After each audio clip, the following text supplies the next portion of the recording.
Приветствую всех на своем канале «Занятия для души. Вязание» с Натальей Волковой. Отдельный привет хочу передать спонсорам моего канала.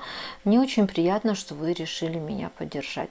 Итак, сегодня я вам хочу рассказать, что же делать, если, например, в процессе носки, эксплуатации изделия потянулась сильно горловина, вот именно резиночка на горловине, или, предположим, даже внизу изделия резинка вытянулась. Это достаточно частая проблема, и в частности для вязальщиц, которые много работают с вязаными изделиями, и мне поступает очень много таких вопросов, именно как можно исправить такую ситуацию, так как, конечно, не особо хочется тратить очень большое количество времени своего на то, чтобы, например, что-то переделывать или перевязывать горловину.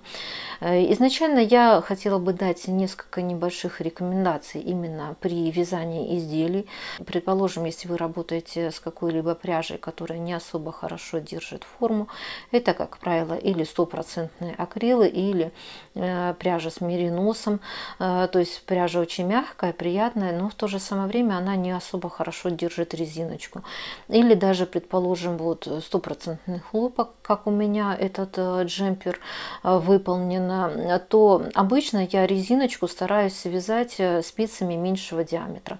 То есть можно взять на размер или даже на 1,5 размера, в зависимости от ситуации, спицы, и связать резиночку именно плотненько, чтобы она меньше потом в будущем вытягивалась. То есть это достаточно часто помогает, потому что если связать толстыми спицами резинку, то, конечно же, она потом в процессе носки больше есть вероятность того, что она сильно вытянется. Но, предположим, у вас или готовое изделие, или вы уже носите это изделие, и у вас вытянулась резинка. Что же в данной ситуации сделать? Я прибегаю к помощи вот такой вот резиночки. Это резинка в оплетке обычная, сейчас я вам покажу, она такая вот тоненькая. Резинка хорошо очень тянется. Купить ее можно, как правило, в магазинах или с пряжей, или, например, в магазинах, в которых продается ткань, швейная фурнитура. Стоит она недорого, как правило, эта резиночка, в пределах до 100 рублей ее можно приобрести.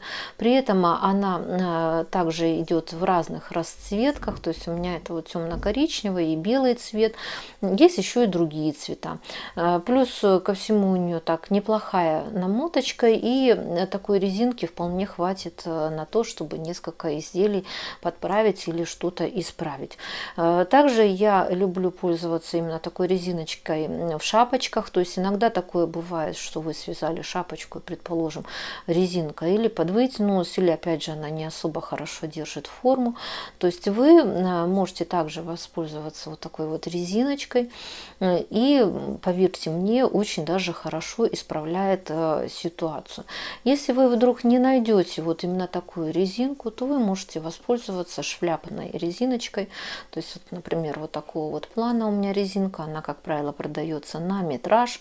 В магазинах также ее можно приобрести с тканями, со швейной фурнитурой. Единственное, что, конечно же, нужно ее брать как можно более тонкую, потому что шляпная резинка, она обычно все-таки идет более толстая. То есть, ну, где-то вот миллиметр, где-то вот так вот у меня диаметр этой резиночки, может чуть-чуть совсем побольше. То есть брать как можно более тонкую эту резинку. И далее следующее, что я буду делать, я вам покажу, что у меня сделано именно на моем джемпере. Он у меня связан из стопроцентного хлопка, очень мне нравится. Но в процессе носки у меня также, например, чуть-чуть подвытянулась вот эта вот резиночка, которая идет по горловине. Плюс ко всему эта резинка, она большая, идет по плечам. Фото этого джемпера я вам покажу, чтобы вы более видели, имели представление, о чем идет речь. Так вот, с изнаночной стороны, я вдела вот эту вот резиночку, которую вам показывала. Далее вы должны уже смотреть по ситуации, насколько сильно у вас растянулось изделие. Опять же, какая толщина вот этого изделия. У меня, например, например, это такой толстенький достаточно свитер, плюс он джемпер, плюс он тяжелый за счет того, что это 100% хлопок, поэтому я вдевала вот эту вот резиночку в 2 нити, чтобы получше держалась. Если у вас, предположим, изделие нежное, тоненькое, или хлопок в одну ниточку связанный, там, или еще там тот же самый меринос, то вы можете вдевать в одну нить, также будет хорошо держаться. Итак, я взяла иголочку, обычную вот такую вот иголку. И с изнаночной стороны, сейчас я вам покажу, потому что у меня уже это сделано, но я вам покажу, как это нужно делать. С изнаночной стороны по краешку, по лицевым вот этим петлям, так как с лицевой стороны они у меня идут как изнаночные, и на них будет просто меньше видно то, что вы вдевали эту резинку. Вот таким вот образом вдевается резиночка.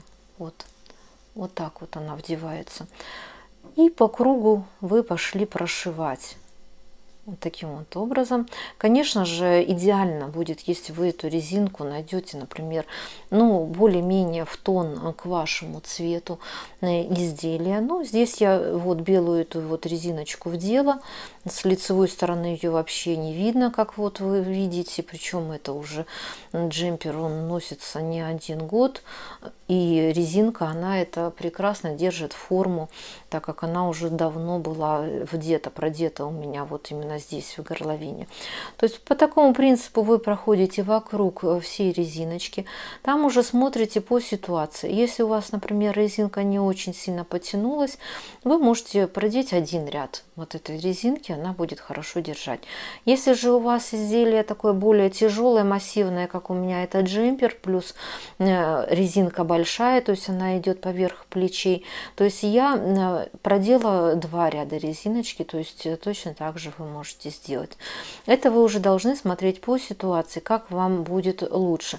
Опять же, после того, как вы полностью продели вот эту всю резиночку, вы уже подтягиваете, насколько вам необходимо подтянуть вот именно эту вязаную резиночку, и завязываете с изнаночной стороны на узелки. То есть здесь с лицевой стороны, опять же, это не будет видно абсолютно. То есть таким способом вы можете, например, не только по горловине исправить резиночку вытянутую, но точно так же вы можете, например, и по низу изделия подтянуть эту резинку, или на рукавах, если в этом есть необходимость. И поверьте мне, этим способом я очень часто пользуюсь, он мне помогает. Также вы, например, можете изначально при выполнении изделия, если вы знаете, что данная пряжа, она не очень хорошо держит форму, или что она может вытянуться, то вы даже можете на всякий случай для профилактики продеть вот 1 ряд вот этой вот резиночки. Особенно это важно, если вы, например, выполняете изделие под заказ, то есть вы кому-то продаете это изделие, и, например, чтобы человек потом не столкнулся с такой проблемой, как вытянутая горловина, то есть можно заранее, например, продеть эту резиночку, и таких проблем потом в процессе эксплуатации не будет. Надеюсь, что вам это видео было полезным. Также надеюсь, что оно вам поможет исправить, например, именно такую ситуацию, как вытянутая резиночка. Поэтому, кому понравилось видео, обязательно ставим лайк, делимся данным видео со своими друзьями. Также досматриваем видео до конца, так как в конце видео я оставлю фото других своих работ. У меня уже их достаточно много на канале, так что можете заходить, смотреть. Возможно, для кого-то данная информация будет интересной и полезной. Также при желании вы можете подписаться на мой канал, и не забываем нажимать на серый колокольчик, который находится в правом верхнем углу, для того, чтобы вам приходили мои новые видео МК. Итак, до новых встреч!